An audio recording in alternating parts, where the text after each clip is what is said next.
시청자 여러분 안녕하십니까? 5월 23일 목요일 뉴스타트 1부 시작합니다. 먼저 주요 뉴스입니다. 오는 28일로 예상되는 최상병 특검법 재표결을 앞두고 여당은 이탈표를 막기 위한 내부 단속에 나섰습니다. 더불어민주당은 여당 의원들에게 찬성표를 던져달라며 설득에 나섰습니다. 분당과 일산 등 1기 신도시에서 재건축 규제 완화 혜택을 처음 받게 될 선도지구 규모와 선정 기준이 발표됐습니다. 정부는 주민 동의율이 높은 단지의 재건축을 우선 추진할 방침입니다. 음주 뺑소니 혐의를 받는 가수 김호중 씨에 대한 법원의 구속 전 피의자 신문이 내일 열립니다. 김 씨는 경찰 조사에서 사고 당일 소주 10잔 정도를 마셨다고 진술한 것으로 파악됐습니다. 음악을 듣고 평점을 매겨주면 돈을 주겠다고 속인 뒤 선납한 보증금을 가로채는 음악 리뷰 신종 사기가 등장해 경찰이 수사에 나섰습니다. 전국적으로 피해 신고가 잇따르는 가운데 피해 금액이 많게는 억대에 달합니다. 정부가 전공의들의 의료 현장 복귀를 촉구하고 있지만 먼저 복귀 의사를 밝혀야 문제 해결 방안을 논의하겠다는 입장을 재차 강조했습니다. 이런 가운데 의대 증원을 위한 학칙 개정에 나선 대학들에서는 교수와 학생들이 반발하는 등 갈등이 이어지고 있습니다. 유럽연합 회원국인 노르웨이와 아일랜드, 스페인이 팔레스타인을 국가로 승인한다고 선언했습니다. 이스라엘은 테러에 대한 보상이라며 강력히 반발했습니다. 정부는 어제 1기 신도시 가운데 2만 6천 호 이상을 올해 정비사업 선도지구로 정하기로 하고 구체적인 선정 기준을 발표했습니다.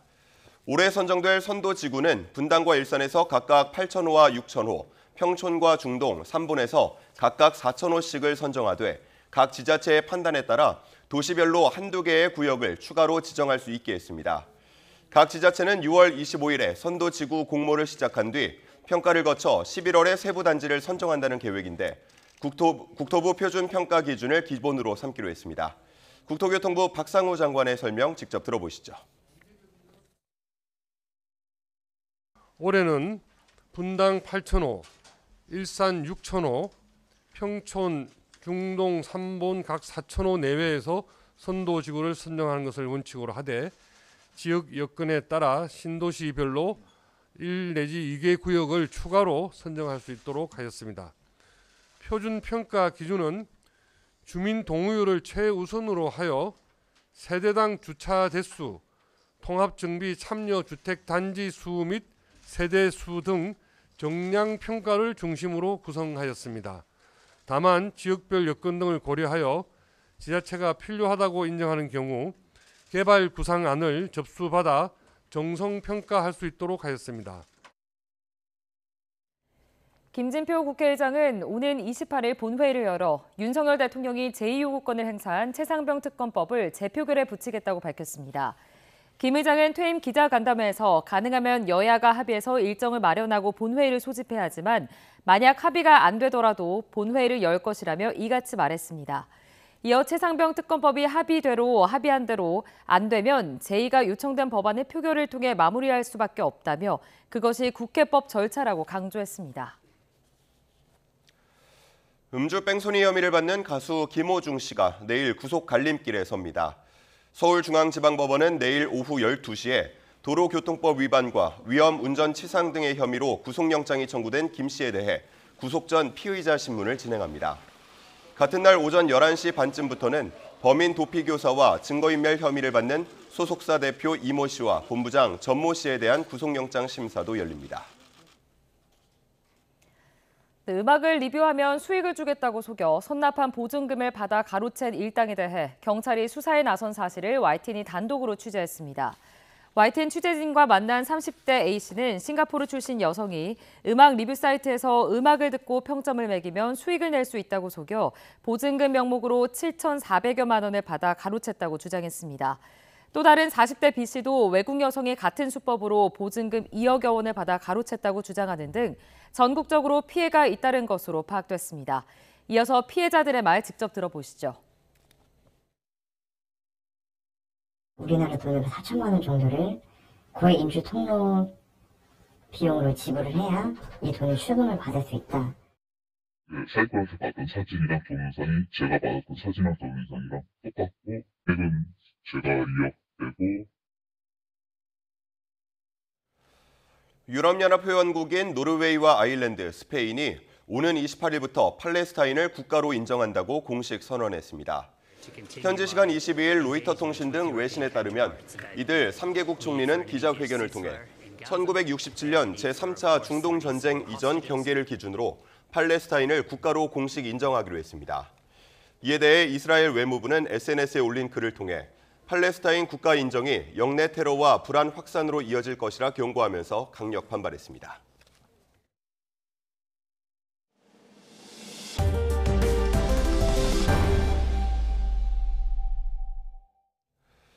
오는 28일로 예상되는 최상병 특검법 재표결을 앞두고 국민의힘은 반대 당론으로 힘을 합치자는 데 공감대를 모았습니다. 당 지도부는 중진 의원들의 도움을 청하고 의원 개개인과는 접촉면을 넓히는 등 이탈표 저지에 총력전을 기울이고 있습니다. 김다연 기자가 보도합니다. 윤석열 대통령이 최상병 특검법에 거부권을 행사한 다음 날 국민의힘 원내 지도부는 중진 의원들과 비공개 간담회를 진행했습니다. 오는 28일 국회 본회의 재표결을 앞두고 특검 반대 당론으로 중지를 모으면서 이탈표를 막기 위한 본격 내부 단속에 나선 겁니다.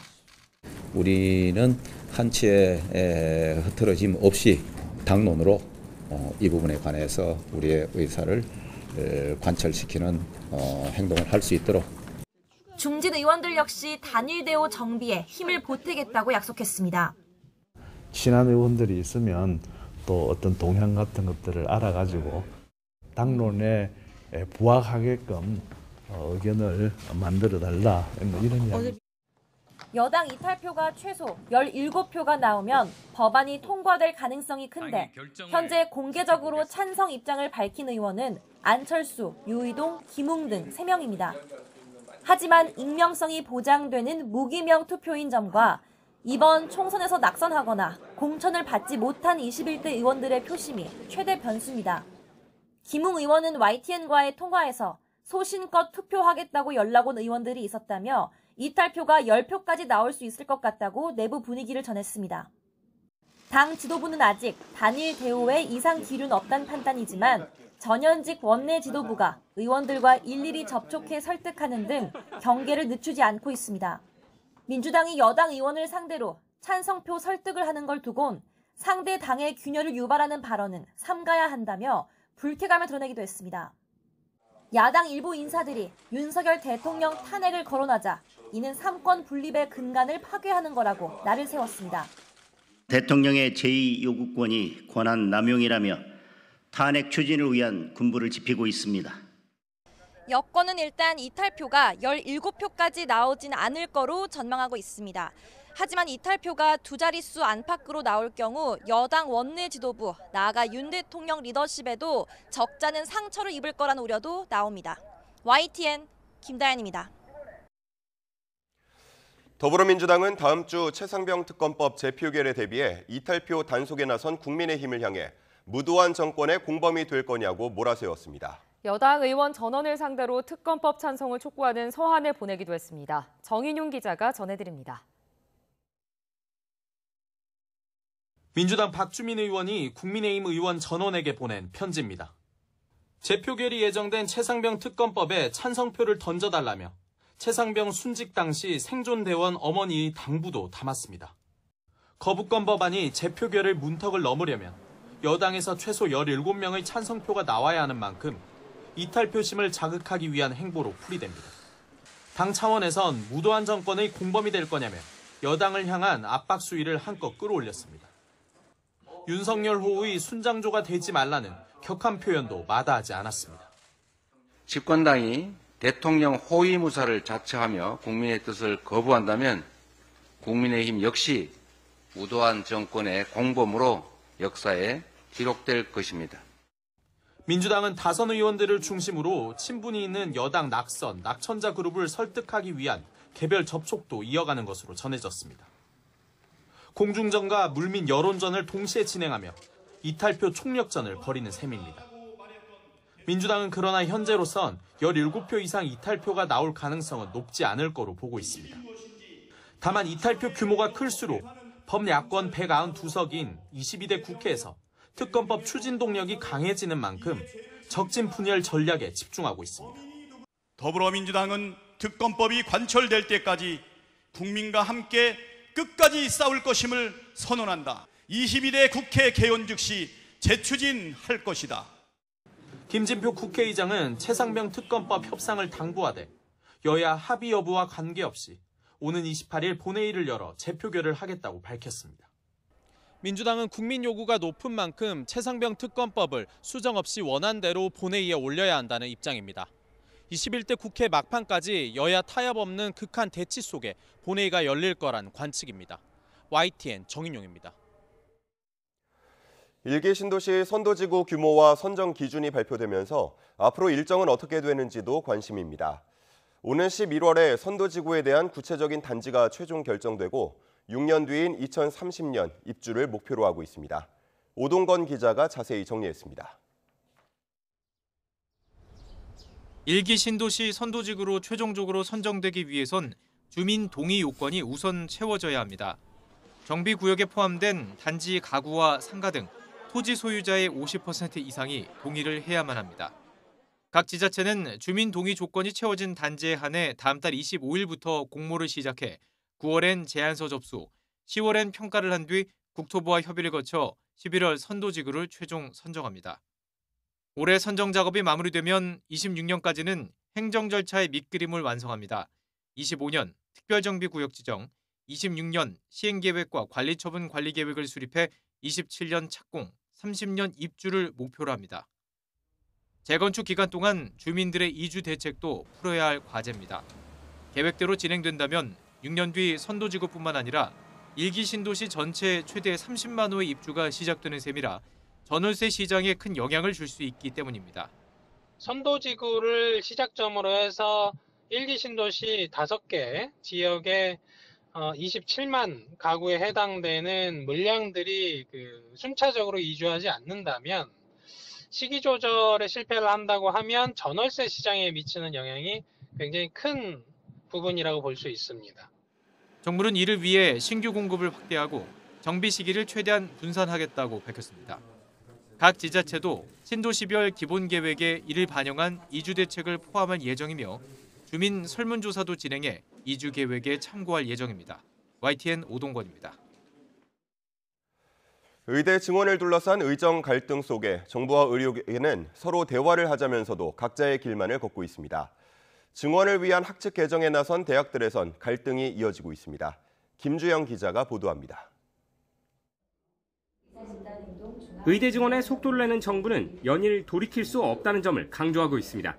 법적 문제도 해소되고 있고 이달 말엔 내년도 입시 요강이 발표되는 만큼 의대 증원을 막을 수 없다는 겁니다. 사법부는 국민 전체 이익의 관점에서 의대 증원이 꼭 필요하고 시급한 정책이라는 점을 확인해 주었으며 의대 증원에 대해서는 여야 모두 필요성을 인정하고 있습니다. 하지만 병원을 떠난 전공의에 대해선 돌아오라고 호소할 뿐 뾰족한 대책을 내놓지는 못했습니다.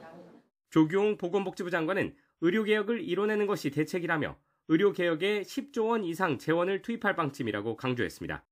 의료계는 대한의사협회를 중심으로 연석회의를 진행했습니다. 전국 의대 교수, 대한의학회 등과 함께 대응책 마련에 나선 겁니다. 정부와 대화할 준비가 돼 있다는 점을 확인했지만 구체적인 방안이 나오지는 않았습니다. 이런 가운데 내년부터 인원이 늘어나게 될 의대 현장 곳곳에서는 파열음이 터져나왔습니다. 연세대 의대학장은 공개 서한을 통해 학생들의 결정을 존중하다며 어느 시점이 되면 휴학을 승인할 수밖에 없다고 밝혔습니다.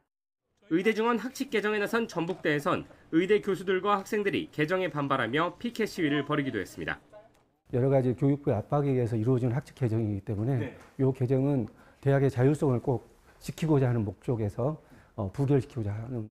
전국대학에서 학칙 개정이 이어지고 있지만 학교를 떠난 의대생들은 돌아올 기미가 없는 만큼 향후 의대 학사 일정을 둘러싼 갈등은 더 커질 전망입니다. YTN 김주영입니다. 정부가 병원을 이탈한 전공의의 추가 수련 가능 기한이 지났지만 지금이라도 복귀할 경우 불이익을 받지 않도록 검토하겠다고 밝혔습니다. 박민수 보건복지부 2차관은 전공의 이탈 기한이 3개월을 넘겨 추가 수련을 해도 정해진 기간 내에 필요한 수련 기간을 맞추기 어려운 상황이 됐지만 조속히 복귀하면 불이익이 없도록 정부가 추가 검토를 할 용의가 있다고 말했습니다. 다만 구체적으로 어떻게 하겠다고 방침이 정해져 있지는 않으며 복귀를 신속하게 하면 최대한 개인 불이익을 최소화할 수 있도록 할 방침이라고 설명했습니다. 뒤늦게 음주 뺑소니를 실토한 가수 김호중 씨가 경찰 조사에서 술을 마시긴 했지만 10잔 이내로 조금만 마셨다고 진술한 것으로 파악됐습니다. 경찰은 증거인멸 우려가 크다고 보고 김 씨 조사 하루 만에 김 씨와 소속사 대표 등에 대해 구속영장을 신청했습니다. 권준수 기자가 보도합니다. 소속사를 통해 입장을 번복한 지 이틀 만에 경찰에 비공개로 출석했던 김호중 씨. 조사가 끝난 뒤에도 포토라인에 서지 않겠다며 5시간 넘게 버티다 떠밀리듯 나와 이렇게 말했습니다. 배지는 사람이 말이 필요하겠습니다. 어쨌든 죄송합니다. 네. 경찰은 조사가 이뤄진 지 하루 만에 김 씨와 소속사 대표 등 3명에 대해 구속영장을 신청했습니다. 최근 소속사를 상대로 추가 압수수색까지 나섰지만 증거인멸 우려는 크다는 게 경찰 판단입니다. 경찰 관계자는 사안 중대성이 클 뿐만 아니라 지금까지 조직적으로 증거를 은폐하려 한 정황을 바탕으로 빠르게 신청했다고 설명했습니다. 일단 김 씨에겐 뺑소니 혐의와 함께 단순 음주운전 혐의가 아닌 이보다 처벌 수위가 높은 위험 운전치상 혐의가 적용됐습니다. 사고 당시 김 씨의 혈중 알코올 농도 수치를 파악하지 못했기 때문입니다. 위험 운전치상죄는 음주 또는 약물로 정상적 운전이 곤란한 상태에서 차를 운전해 사람을 다치게 한 경우를 말하는데 경찰은 만취의 증거는 충분하다는 입장입니다. 그러나 김 씨 측은 하루 전 경찰 조사에서 사고 당일 가장 먼저 들른 스크린 골프장에선 술을 마시지 않았다고 진술한 것으로 파악됐습니다. 이후에 이동한 식당과 유흥주점에서만 소주 등을 10잔 이내로 조금만 마셨다고 주장한 것으로 확인됐습니다. 다만 결정적 증거가 될 사고 차량의 블랙박스 메모리카드는 사라진 상황입니다. 김 씨 소속사의 본부장은 본인이 메모리카드를 살폈다고 경찰에 진술했습니다. 소속사 측은 김 씨가 사고 전후 탔던 다른 차량 2대는 원래부터 블랙박스 메모리카드가 꽂혀있지 않았다고 주장했습니다. 경찰은 김 씨와 참고인 진술 등을 종합적으로 검토해 혈중 알코올 농도를 역추적하기 위한 음주운전 보강 수사도 이어갈 방침입니다. 또 범인 도피와 증거인멸을 주도한 당사자가 누군지도 정확히 밝혀내겠다고 강조했습니다. YTN 권준수입니다. 이런 가운데 김호중 씨는 오늘부터 이틀간 진행될 공연 이후 모든 활동을 중단하기로 했습니다. 김 씨의 소속사 생각엔터테인먼트는 입장문을 통해 김 씨가 슈퍼클래식 오케스트라 공연을 끝으로 활동을 멈추고 자숙의 시간을 가질 예정이라고 밝혔습니다.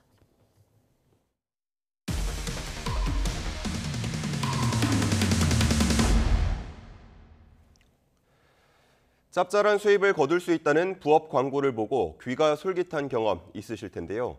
최근 신종 사기가 등장해 주의하셔야겠습니다. 네, 음악에 평점만 매겨주면 돈을 준다는 이른바 음악 리뷰 사기인데 피해 금액이 많게는 억대에 달합니다. 윤태인 기자가 취재했습니다. 30대 A씨는 최근 휴대전화 애플리케이션에서 만난 외국인 여성으로부터 솔깃한 부업을 소개받았습니다. 음악을 듣고 평점을 매겨만 주면 짭짤한 수입을 올릴 수 있다는 처음 듣는 일거리였습니다. 네일 아티스트 그리고 유튜브 아르바이트 이렇게 2가지 일을 하고 있다. 월 1,000만 원 이상의 수익을 얻고 있다. 이런 식으로 소개를 했습니다. 20곡에서 30곡 정도를 듣고 평점을 매겨 플레이리스트를 만들어주면 돈을 정산받는 구조였는데 특이하게도 곡마다 일종의 보증금을 내야 했습니다. 금액은 적게는 1,000원에서 많게는 수십만 원까지 천차만별이었는데 보증금이 클수록 돌아오는 수입도 많았습니다. 돈만 내고 떼이는 건 아닐까 의심도 들었지만 속는 셈 치고 2차례 75만 원을 넣어본 A씨는 200만 원 넘게 수익을 올리자 점점 믿음이 생겼습니다. 하지만 문제는 3번째 리뷰 때 벌어졌습니다. 보증금이 수천만 원대로 훌쩍 뛴 건데 그만큼 수익도 많아진다는 얘기를 믿고 7천여만 원을 넣었지만 덜컥 출금이 막혔습니다. 우리나라 돈으로 4천만 원 정도를 고액 인출 통로 비용으로 지불을 해야 이 돈을 출금을 받을 수 있다. A씨는 사기를 당했다는 걸 깨닫고 경찰에 신고했지만 그제야 최근 유행하는 신종 사기 수법이라는 얘기를 들었습니다. 인터넷에서는 음악 리뷰를 하다가 사기를 당했다는 게시글을 어렵지 않게 찾아볼 수 있었습니다. 해당 사이트에 접속해보니 주소는 다르지만 A씨가 피해를 본 사이트와 같은 화면이 나타났습니다. 취재진이 만난 다른 피해자도 똑같은 수법으로 사기를 당했는데 피해 금액이 억대가 넘는 경우도 있었습니다. 사이클에서 봤던 사진이랑 동영상이 제가 받았던 사진이랑 동영상이랑 똑같고 액은 제가 이역되고 경찰이 수사에 나섰지만 돈을 입금한 계좌가 대포 통장인데다 서버를 해외에 두고 있어 사이트 추적에도 애를 먹는 것으로 알려졌습니다. 이런 신종 피싱 사기 피해를 줄이기 위한 관련법도 발의됐지만 곧 21대 국회 임기가 끝나는 만큼 구제책 마련까지는 시간이 걸릴 것으로 보입니다. YTN 윤태인입니다. 이른바 개통령으로 알려진 반려견 훈련사 강영욱 씨와 관련된 논란이 일파만파 확산하고 있습니다. 네, 강 씨가 운영한 회사의 직원으로 일하면서 갑질을 당했다는 주장이 쏟아지고 있는 건데요. 최근에 불거진 의혹들 하나씩 살펴보겠습니다. 먼저 CCTV 등을 통한 직원 감시 의혹입니다. 강 씨는 2017년까지 신사동에서 보듬 컴퍼니 사무실을 운영했는데요. 사무실에 설치된 9대의 CCTV 중에서 석 대가 직원들의 모니터를 비추는 용도, 즉 직원들을 감시하기 위한 용도였다는 당시 직원의 주장이 나온 겁니다. 직원들의 메신저를 감시하고 화장실에 가는 시간까지 관리했다는 건데요. 직접 들어보겠습니다. 이제 3시쯤 되면은 이제 화장실 다녀오시라고 지시가 내려오시더라고요. 카페로 한 번에 가셨으면 좋겠다. 다른 데로 가지 마셔라. 방법용이 아니라 직원 감시용 제가 엄연히 불법이다 이러니까 법대로 해봐? 어디서 회사에 함부로 법 얘기해. 법대로 하면 너네 근무 태만으로 다 잘랐어. 앞서 강 씨의 아내는 CCTV로 직원들을 보며 제대로 앉아서 일하라는 취지로 보낸 메시지가 공개되기도 했죠. 또 업무와 무관한 대화를 주고받을 경우 사내 규칙에 따라서 징계를 받을 수 있다는 동의서가 공개되기도 했습니다. 강영욱 씨의 동물학대 논란도 불거졌습니다. 강영욱 씨와 관련한 기사에 직원으로 일했다고 주장하는 글쓴이가 댓글을 다는 건데요. 견주가 입금을 늦게 하면 그 시간부터 개밥을 주지 말라고 했다면서 본인이 몰래 사료를 주기도 했다고 적었습니다. 이 밖에도 벌레만도 못하다, 기어 나가라와 같은 막말 논란과 개 목줄을 던지는 과격한 행동, 그리고 배변 봉투에 담긴 명절 선물을 받았다는 누리꾼의 댓글까지 인성 논란도 함께 불거진 상황입니다. 네, 제기된 의혹 중에서 어디까지가 사실인지는 당사자가 직접 밝혀야만 알 수 있겠죠. CCTV 감시 의혹 등과 관련해선 법적 공방으로 확산할 가능성도 있습니다. 전문가의 이야기 직접 들어보겠습니다. 개인이 핸드폰을 소지하고 있는 상태에서 CCTV 영상을 현출하고 핸드폰에 CCTV 영상을 현출한다면 그 자체로 핸드폰 기능을 사용해서 녹화도 가능함이 사실입니다. 만약 녹화까지 이루어졌음이 밝혀진다면 이때는 단순한 개인정보 처리 보호법 위반을 넘어서서 여직원이 옷을 갈아입는 작은 공간에 CCTV 영상물을 녹화했다면 이때는 성폭력처벌법상 카메라 등 이용 촬영죄도 충분히 논할 수는 있겠습니다. 동료와 대화하지 말라는 그런 동의서를 작성했어도 이제 인권 침해에 해당할 수 있는 내용이기 때문에 그런 부분은 효력이 없습니다. 그 노동부의 직장 내 괴롭힘으로 진정을 할 수 있는데 이 괴롭힘 행위자가 그 사업장의 사용자와 그 친족이기 때문에 벌칙 규정이 마련되어 있어서 노동부에서도 적극적으로 조사를 하지 않을까 싶습니다. 보듬 컴퍼니는 갑작스러운 폐업을 결정한 가운데 강영욱 씨는 침묵을 이어가고 있습니다. 조만간 강 씨가 입장을 밝힐 수도 있다는 전망도 나오는데요. 제기된 의혹들에 대해 충분한 해명이 이루어질지 관심이 쏠리고 있습니다.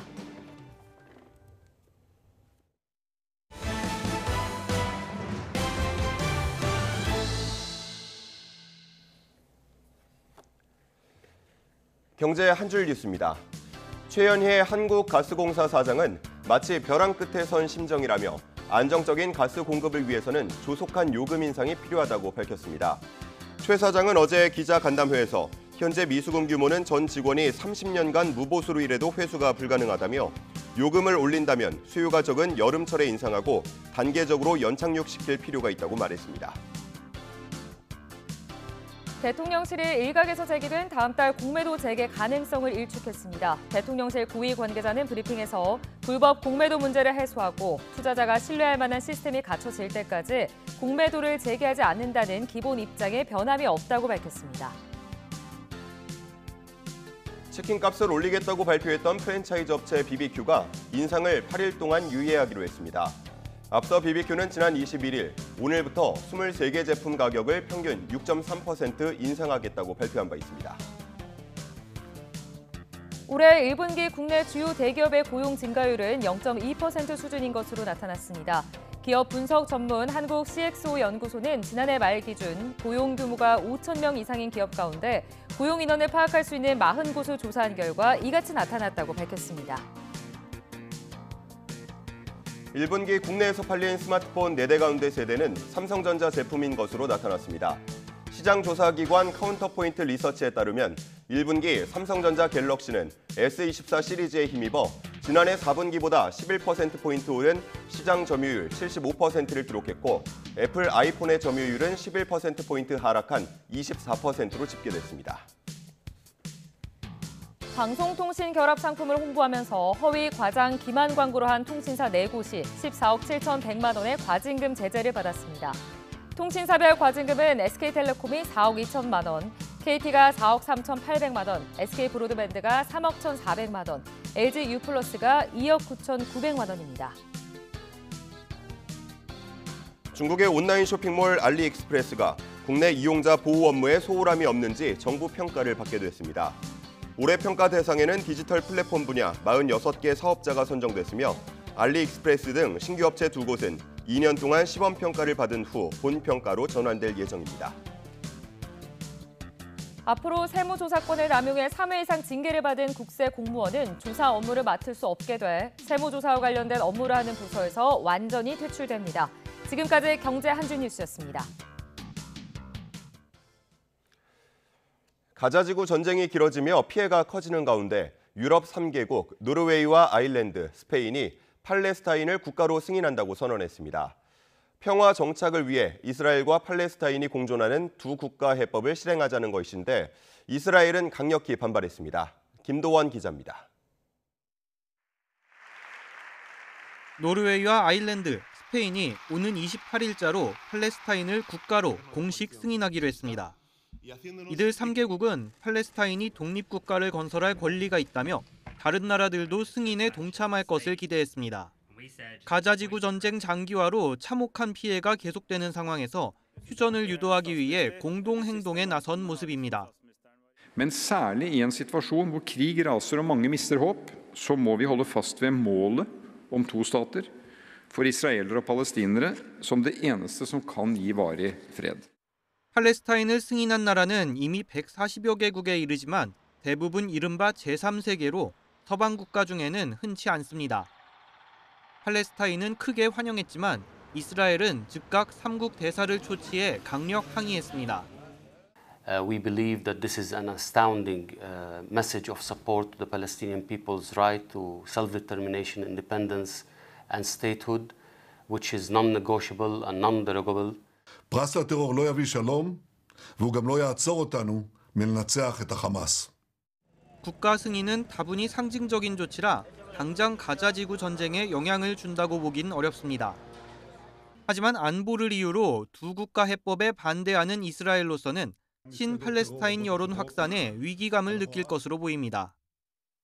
앞서 유엔에서는 팔레스타인 지위 격상 결의안이 압도적 찬성으로 통과됐고 이스라엘은 전쟁 범죄 혐의로 잇따라 국제법정에 서고 있습니다. Nothing will change today or tomorrow, but it could be significant if this starts a trend and if more states were to follow in the coming days. 다만 팔레스타인 스스로도 서한 지구의 자치정부와 가자 지구의 하마스로 분열돼 있어 상황은 간단치 않습니다. 우리나라는 팔레스타인의 유엔 가입엔 찬성했지만 국가 승인은 추후 적절한 시기에 하겠다는 입장입니다. YTN 김도원입니다.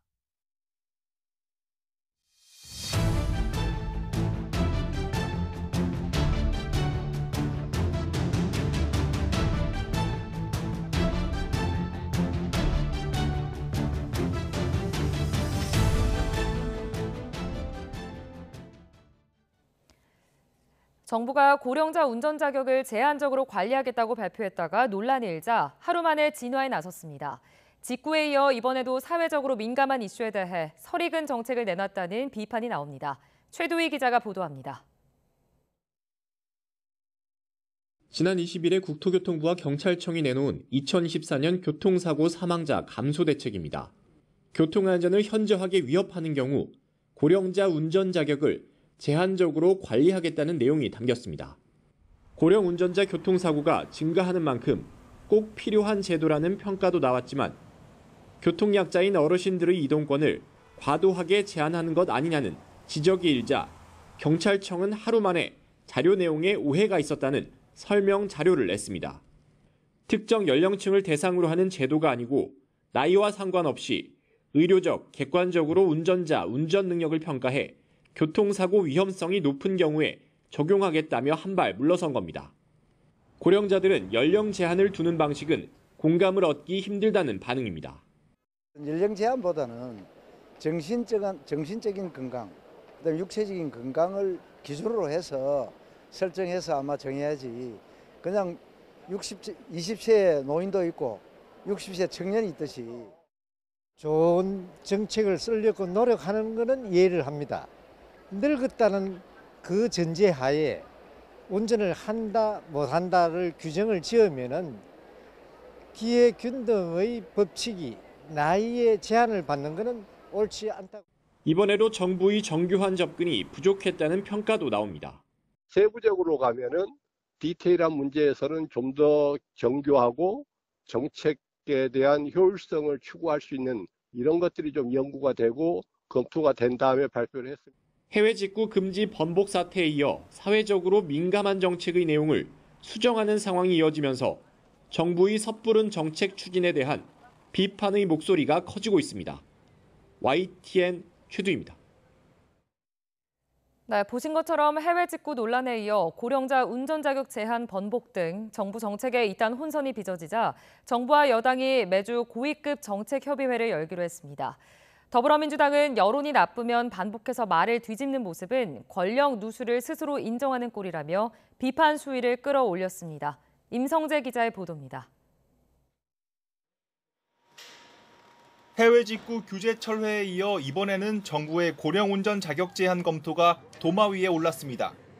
지난 20일 국토교통부와 경찰청은 고령자의 운전 능력을 평가해 조건부 면허를 도입하겠다는 방침을 발표했는데 노인차별, 교통약자 무시 등 논란이 일자 하루 만에 특정 연령층을 겨냥한 게 아니라며 그 대상을 고위험 운전자로 정정한 겁니다. 정책 결정에 허술함이 또다시 드러났다는 지적 속에 정부 여당은 재발 방지를 위한 고위급 정책협의회를 매주 열어 머리를 맞대기로 했습니다. 당정협의 회의는 앞으로 여러 형태로 굉장히 자주 있을 겁니다. 이번 주에도 여러 장관들께서 이제 좀 더 원활히 적극적으로 해야 되겠다 하는 차원에서 최근 여당 내 비공개 회의에서도 정부를 향한 질책이 쏟아진 것으로 전해졌는데 잦은 정책 혼선에 민심이 심상치 않다는 판단이 깔린 것으로 보입니다. 대통령실 고위 관계자 역시 국민 생활에 밀접한 정책을 중심으로 당과 긴밀한 소통을 이어나갈 예정이라고 밝혔습니다. 더불어민주당은 정부 여당에 잇단 정책 실수에 비판의 날을 세웠습니다. 어르신 이동권을 과도하게 제한한다는 부정 여론에 정부가 또 말을 바꿨다는 겁니다. 특히 이번에도 윤석열 대통령이 몰랐다고 발뺌한다면 정부 정책에 대한 대통령의 심각한 권력 누수를 입증하는 꼴이라고 지적했습니다. 언제까지 이런 무능한 덜컥 국정 운영으로 국민 고통을 가중시키려고 합니까? 안 되면 그만이고 철회하고 이런 식으로 운영하면 안 됩니다. 국정은 장난이나 실험이 될 수 없습니다. 4월 총선으로 민심을 확인한 집권 여당으로선 정부의 잇단 정책 실수가 더욱 뼈아픈 대목으로 남을 수밖에 없습니다. YTN 임성재입니다. 윤석열 대통령과 기시다 후미오 일본 총리가 오는 26일 서울에서 정상회담을 하는 방향으로 양국 정부가 조율하고 있다고 교도통신이 보도했습니다. 교도통신은 기시다 총리는 오는 26일 서울에서 열리는 한중일 정상회의 참석을 계기로 윤 대통령과 양자회담을 개최할 예정이라고 전했습니다. 한일 정상은 이번 회담에서 북한의 핵과 미사일 개발에 맞서 한미일 협력을 재차 확인할 것으로 예상됩니다. 북한 김정은 국무위원장의 초상화가 김일성 주석, 김정일 국방위원장 초상화와 나란히 배치된 모습이 처음으로 포착됐습니다.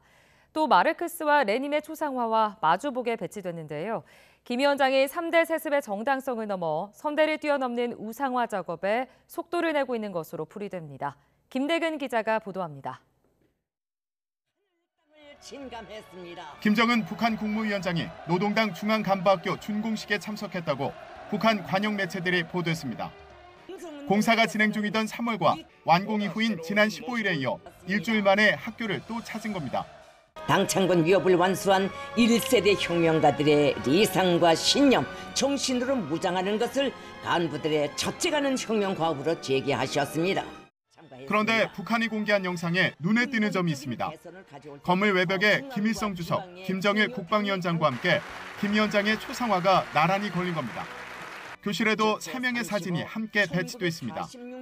통일부는 북한 보도에서 김씨 3대 사진이 나란히 게재된 것은 이례적으로 보인다며 최근 김정은 혁명사상 등 사상 지도자로서의 위상을 과시하는 일환으로 보인다고 평가했습니다. 반대편 건물에는 사회주의 사상의 근간을 만든 카를 마르크스와 블라디미르 레닌의 초상화가 걸린 점도 주목됩니다. 김정은이 선대를 넘어서는 우상화를 추진하면서 정통성을 부각하며 체제의 정당성을 보여주려는 의도라는 해석이 나옵니다. 김일성이 권력을 잡을 때 사용했던 그 사회주의의 이론을 다시 한번 되새기고 김일성, 김정일, 김정은으로 이어오는 데에 대한 정당성을 부여받고자 한 목표가 있다. 지금은 나의 시대. 그래서 나의 독재가 계속 가야 된다. 북한 체제의 뿌리가 막스 레닌주의니까 주체사상 김일성주의 희석화, 태양지육을 하면서 여기에 대한 반발을 완화하거나 무마하는 차원에서 본류에 해당하는 막스 레닌주의를 부각시키는 그런 의도도 있다고 봐야죠. 이에 따라 앞으로 북한은 이른바 김정은 사상이라는 새로운 통치 이념을 구체화하기 위한 우상화 작업도 더욱 속도를 낼 것으로 보입니다. YTN 김대근입니다. 오늘의 주요 국회 일정입니다. 오늘 오후 경남 김해 봉화마을에서 노무현 전 대통령 15주기 추도식이 열립니다. 국민의힘 황우여 비상대책위원장, 더불어민주당 이재명 대표, 조국혁신당 조국 대표 등 여야 지도부가 총 출동합니다. 추도식에는 권양숙 여사를 비롯한 유족과 문재인 전 대통령, 김진표 국회의장, 한덕수 국무총리도 참석합니다. 국민의힘 황우여 비상대책위원장은 노 전 대통령 추도식 뒤 곧바로 경남 양산 평산마을을 찾아 문재인 전 대통령을 예방합니다. 외연 확장과 정치 복원의 의미를 담은 행보라는 분석이 나옵니다.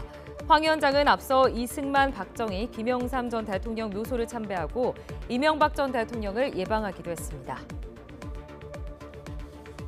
민주당은 충남 예산에서 1박 2일로 진행한 22대 국회의원 당선인 워크숍을 오늘 마무리합니다.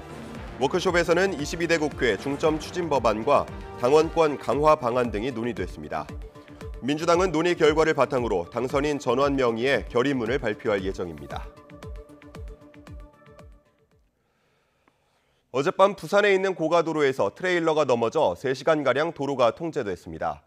전북 군산에서는 전기자전거 판매점에서 불이 났는데 경찰은 전기자전거 배터리가 폭발한 것으로 추정하고 있습니다. 안보라 기자의 보도입니다. 도로를 달리던 트레일러의 오른쪽 부분이 갑자기 위로 들어올려집니다. 잠시 기우뚱하던 트레일러가 옆으로 넘어지고 뒤를 달리던 차량은 모두 비상등을 켠 채 멈춰섭니다. 부산 동서 고가도로에서 서면 방향으로 달리던 트레일러가 넘어진 건 어젯밤 9시 반쯤. 갑작스러운 사고에 2개 차선이 3시간가량 통제됐습니다. 음주는 아니고 졸음도 아니고 지금 신토 쪽이거든요. 차량은 오른쪽 신토 방향으로 다 외조치돼갖고. 경찰은 트레일러가 화단과 부딪혀 사고가 난 것으로 보고 자세한 사고 원인을 조사하고 있습니다. 하얀 승용차 앞부분의 내부 부품이 훤히 들여다보일 정도로 크게 파손됐습니다. 다른 회색 승용차도 트렁크가 종이장처럼 찌그러져 견인차에 매달렸습니다. 어젯밤 9시 20분쯤 대전 하카 내거리에서 승용차 2대가 추돌했습니다. 사고는 유턴하던 승용차의 뒷부분을 마주오던 다른 승용차가 들이받은 것으로 파악됐습니다.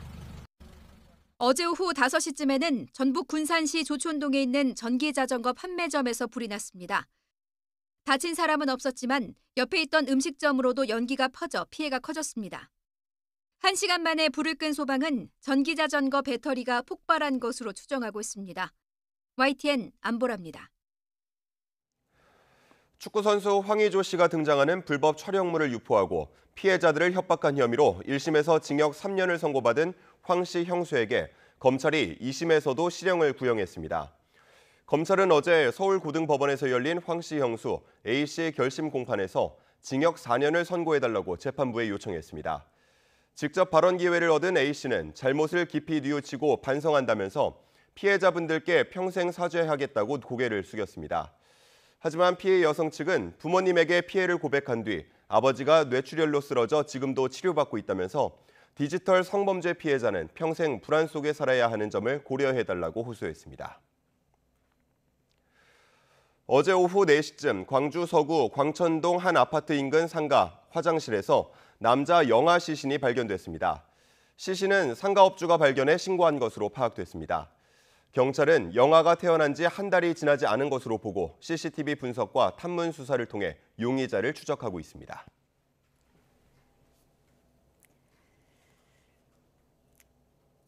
네, 5월 23일 미리 보는 오늘입니다. 노무현 전 대통령 서거 15주기 추도식이 오늘 오후 2시부터 경남 김해시 봉하마을 생태문화공원에 마련된 특설 무대에서 진행됩니다.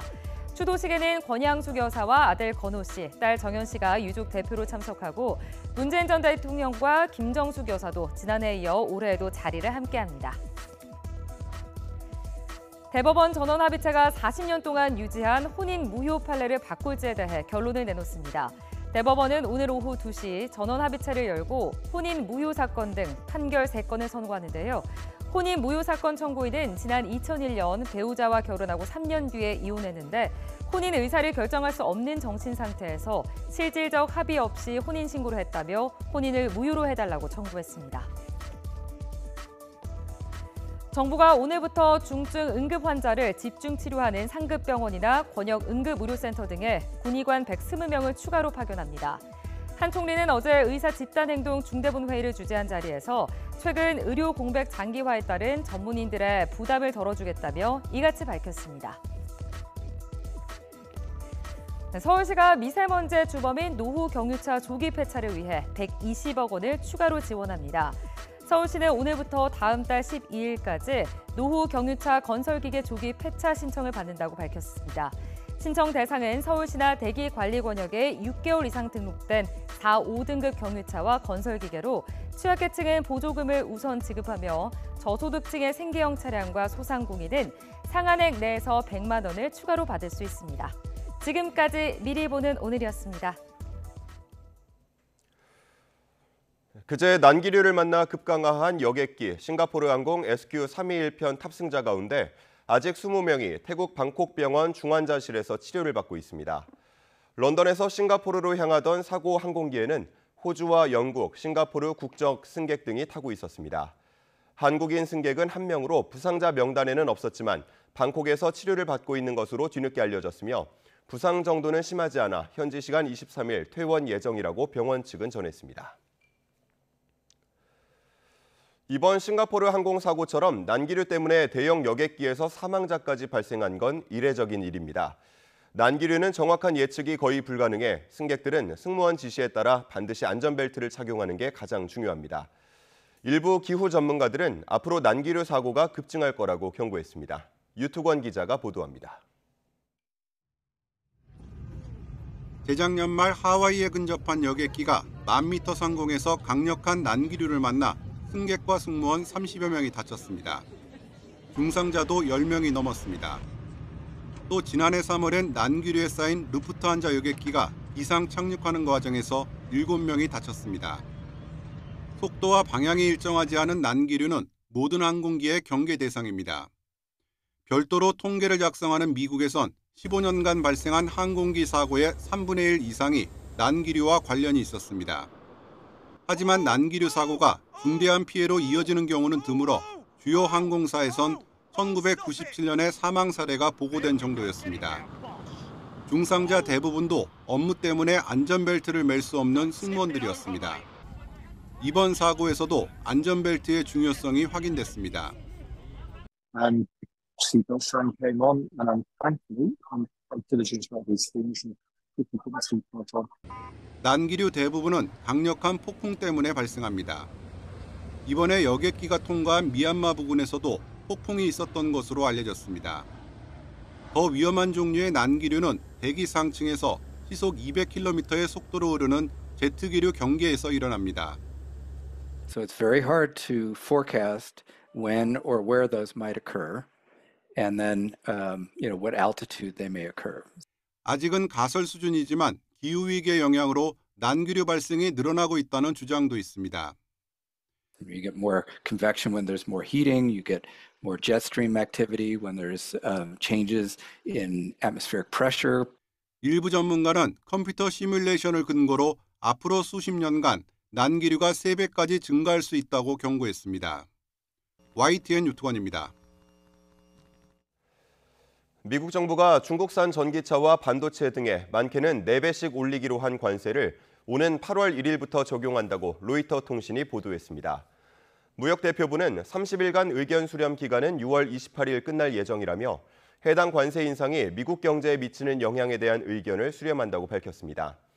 특히 의료품과 관련해서는 마스크와 의료용 장갑, 주사기 등에 대한 관세가 제한된 안보다 인상될 필요가 있는지 의견을 들을 계획입니다.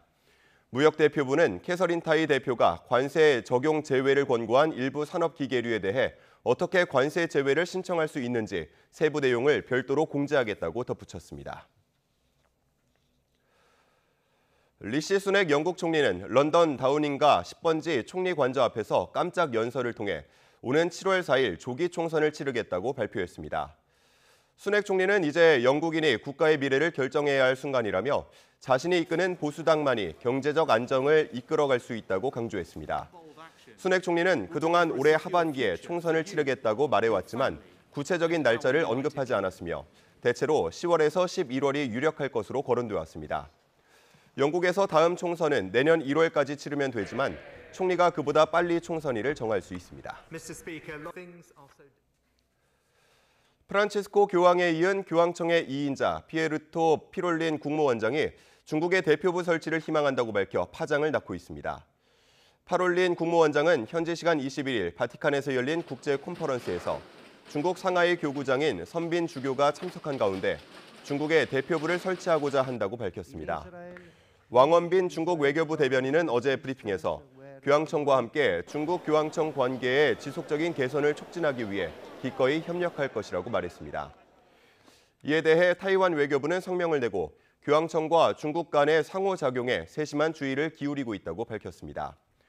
중국의 압력으로 수교국이 17개국에 불과한 타이완은 유럽에서 유일하게 바티칸과 수교 관계에 있습니다. 오늘도 전국이 대체로 맑은 가운데 때이른 여름 더위가 이어지겠습니다. 특히 동쪽 지방에서는 30도를 웃도는 한여름 더위가 기승을 부리겠습니다. 자세한 날씨 알아보겠습니다. 신미림 캐스터. 네, 기상센터입니다. 오늘도 기온이 많이 오른다고요?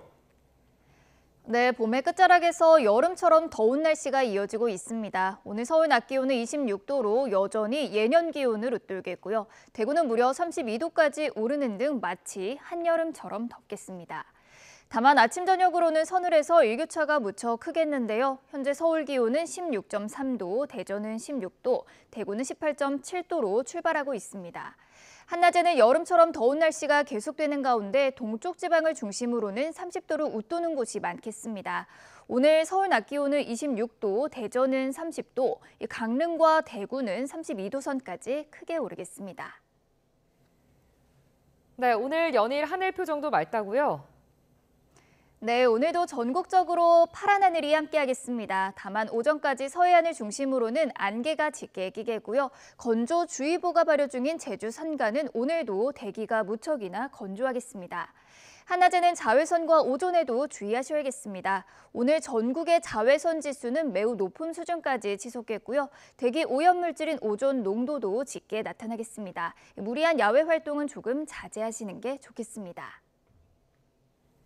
네, 당분간은 이렇게 계속 더운 건가요? 네, 일단 내일까지는 때이른 여름더위가 이어지겠고요. 특히 영남 내륙에서는 고온 현상이 기승을 부리겠습니다. 하지만 내일 오후 한때 영서와 영남 내륙에는 소나기가 지나겠고 주말에는 하늘이 흐려지며 기온도 제자리를 되찾겠는데요. 이후 휴일에는 서울 등 곳곳에 비가 내릴 전망입니다. 지금까지 날씨 정보였습니다.